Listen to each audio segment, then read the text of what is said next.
कृष्ण गोविंद हरे मुरारी, हे नाथ नारायण वासुदेव, श्री कृष्ण गोविंद हरे मुरारी, हे नाथ नारायण वासुदेवा, हे नाथ नारायण वासुदेवा, हे नाथ नारायण वासुदेवा, हे नाथ नारायण वासुदेवा, हे नाथ नारायण वासुदेवा, श्री कृष्ण गोविंद हरे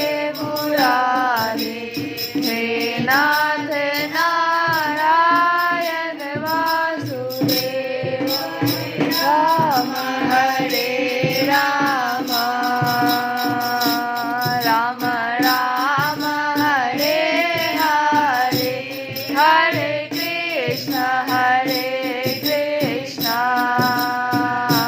कृष्ण कृष्ण हरे हरे, हरे राम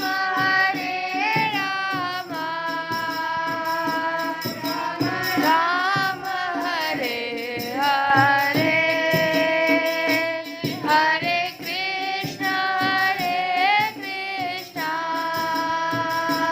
कृष्ण कृष्ण हरे हरे, हरे राम राम राम हरे हरे, हरे कृष्ण कृष्ण कृष्ण हरे हरे।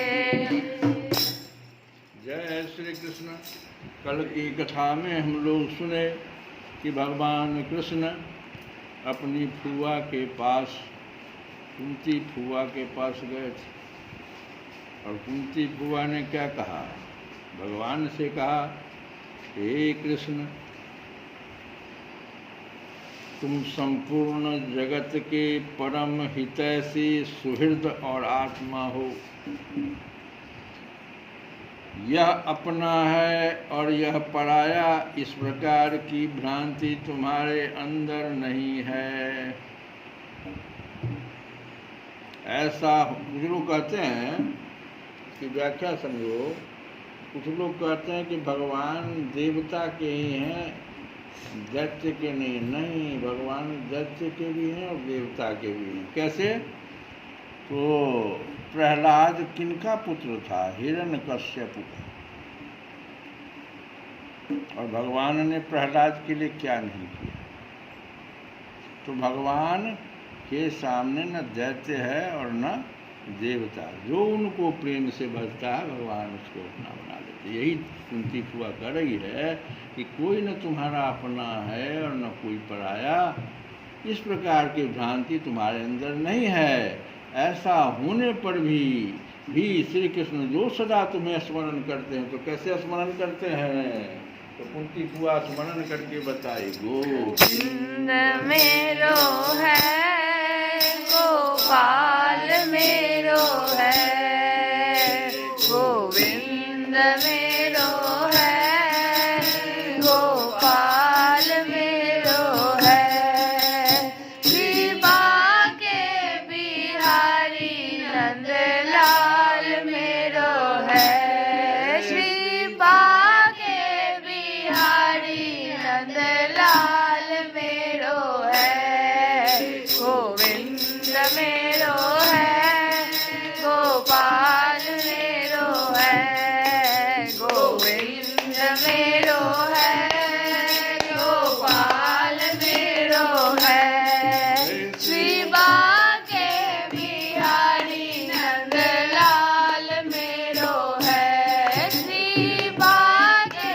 बिहारी नंदलाल मेरो है, गोविंद मेरो है, गुलाल मेरो है, गोपाल मेरो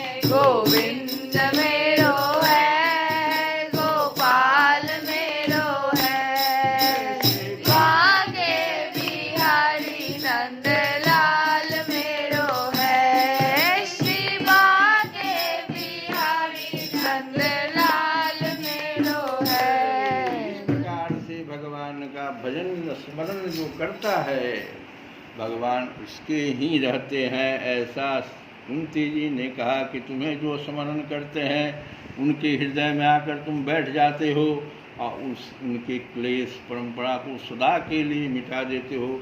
अब युधिष्ठिर जी ने कहा कि सर्वेश्वर श्री कृष्ण, हमें इस बात का पता नहीं है कि हमने अपने पूर्व जन्मों में या इस जन्म में कौन सा कल्याण साधन किया है। आपका दर्शन बड़े बड़े योगेश्वर भी बड़ी कठिनाई से प्राप्त कर पाते हैं और हम कुटुंबियों को घर बैठे ही आपके दर्शन हो रहे हैं। बहुत अच्छा प्रश्न है। राजा युधिष्ठिर ने इस प्रकार भगवान का खूब सम्मान किया और कुछ दिन वहीं रहने की प्रार्थना की। इस पर भगवान श्री कृष्ण इंद्रप्रस्थ के नर नारियों को अपनी रूप माधुरी से नयनानंद का दान करते हुए बरसात के 4 महीनों तक सुखपूर्वक वहीं रहे। परीक्षित, एक बार अब 4 महीना जो भगवान यहाँ रह रहे हैं तो देखो क्या हो रहा है।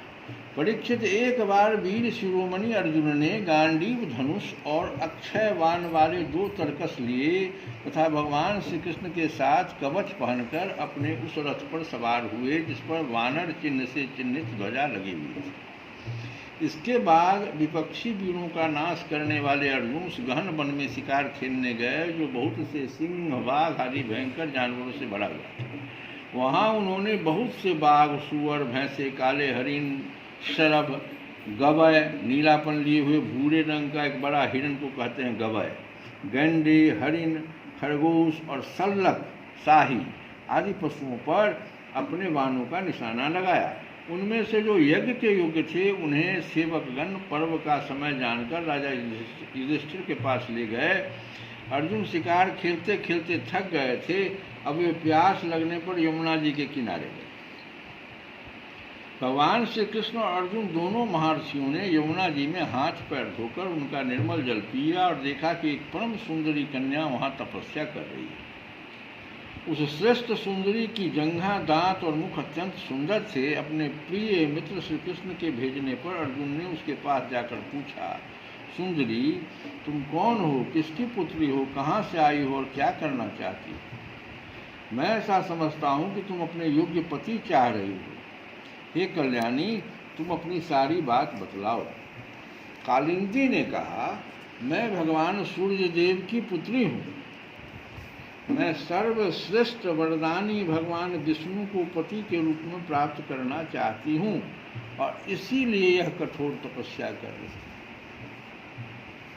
हूँ। वीर अर्जुन, मैं लक्ष्मी के परम आश्रय भगवान को छोड़कर किसी को अपना पति नहीं बना सकता। अनाथों के एकमात्र सहारे प्रेम वितरण करने वाले भगवान श्री कृष्ण मुझ पर प्रसन्न हो। मेरा नाम है कालिंदी। यमुना जल में मेरे पिता सूर्य ने मेरे लिए एक भवन भी बनवा दिया है, उसी में मैं रहती हूँ। जब तक भगवान का दर्शन न होगा मैं यहीं रहूँगी। अर्जुन ने जाकर भगवान श्री कृष्ण से सारी बातें कही। वे तो पहले से ही यह सब कुछ जानते थे। अब उन्होंने कालिंदी को अपने रथ पर बैठा लिया और धर्मराज युधिष्ठिर के पास ले आए। इसके बाद पांडवों की प्रार्थना से भगवान श्री कृष्ण ने पांडवों के रहने के लिए एक अत्यंत अद्भुत और विचित्र नगर विश्वकर्मा के द्वारा बनवा दिया। भगवान इस प्रकार पांडवों को आनंद देने और उनका हित करने के लिए वहाँ बहुत दिनों तक रहे। इसी बीच अग्निदेव को खांडव वन दिलाने के लिए वे अर्जुन के सारथी भी बने। खांडव वन का भोजन मिल जाने से अग्निदेव बहुत प्रसन्न हुए। उन्होंने अर्जुन को गांडीव धनुष, यहीं से अर्जुन को गांडीव धनुष मिल रहा है, तो खांडव वन का भोजन मिल जाने से अग्निदेव बहुत प्रसन्न हुए और अग्निदेव ने ही अर्जुन को गांडीव धनुष, 4 श्वेत घोड़े, 1 रथ, 2 अटूट बाणों वाले तरकस और एक ऐसा कवच दिया जिसे कोई अस्त्र शस्त्रधारी भेद न सके। खांडव दाह के समय अर्जुन ने मैदानव को जलने से बचा लिया था, इसीलिए उसने अर्जुन से मित्रता करके उनके लिए एक परम अद्भुत सभा बना दी। उसी सभा में दुर्योधन को जल में स्थल और स्थल में जल का भ्रम हो गया था। कुछ दिनों के बाद भगवान श्री कृष्ण अर्जुन की अनुमति एवं अन्य संबंधियों का अनुमोदन प्राप्त करके सात्विकी आदि के साथ द्वारिका लौट आए। वहां आकर उन्होंने विवाह के योग्य ऋतु और ज्योतिष शास्त्र के अनुसार प्रशंसित पवित्र लग्न में कालिंदी जी का पानी ग्रहण किया। इससे उनके स्वजन संबंधियों को परम मंगल और परमानंद की प्राप्ति हुई। अब देखो आगे, अवंती कहते उज्जैन को। तो अवंती देश के राजा थे विंद और अनुविंद। वे दुर्योधन के वशवर्ती तथा अनुयायी थे। उनकी बहन मित्रविंदा ने स्वयंवर में भगवान श्री कृष्ण को ही अपना पति बनाना चाहा, परंतु विंद और अनुविंद ने अपनी बहन को रोक दिया। परीक्षित, मित्रविंदा श्री कृष्ण की फुआ राजाधिदेवी की कन्या थी। भगवान श्री कृष्ण राजाओं की भरी सभा में उसे बलपूर्वक हर ले गए। सब लोग अपना सा मुंह लिए देखते ही रह गए। परीक्षित, कौशल देश के राजा थे नग्नजित। वे अत्यंत धार्मिक थे। उनकी परम सुंदरी कन्या का नाम था सत्या। नग्नजित की पुत्री होने से वह नाग्नजिती भी कहलाई थी। परीक्षित, राजा की प्रतिज्ञा के अनुसार 7 दुर्दांत बैलों पर विजय प्राप्त न कर सकने के कारण कोई राजा उस कन्या से विवाह न कर सके, क्योंकि उनके सिंग बड़े तीखे थे और वे बैल किसी भी पुरुष की गंध भी नहीं सह सकते थे।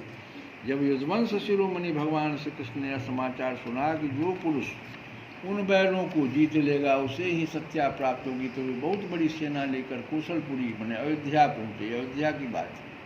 कौशल नरेश महाराज नग्नजित ने बड़ी प्रसन्नता से उनकी अगवानी की और आसन आदि देकर बहुत बड़ी पूजा सामग्रियों से उनका सत्कार किया। भगवान श्री कृष्ण ने भी उनका बहुत बहुत अभिनंदन किया।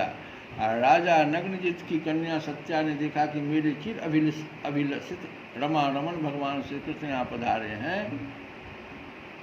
तब उसने मन ही मन वह यह अभिलाषा व्यक्त की कि यदि मैंने व्रत नियम आदि का पालन करके इन्हीं का चिंतन किया है तो ये ही मेरे पति हों, मेरी विशुद्ध लालसा को पूर्ण करें। श्री कृष्ण गोविंद हरे मुरारे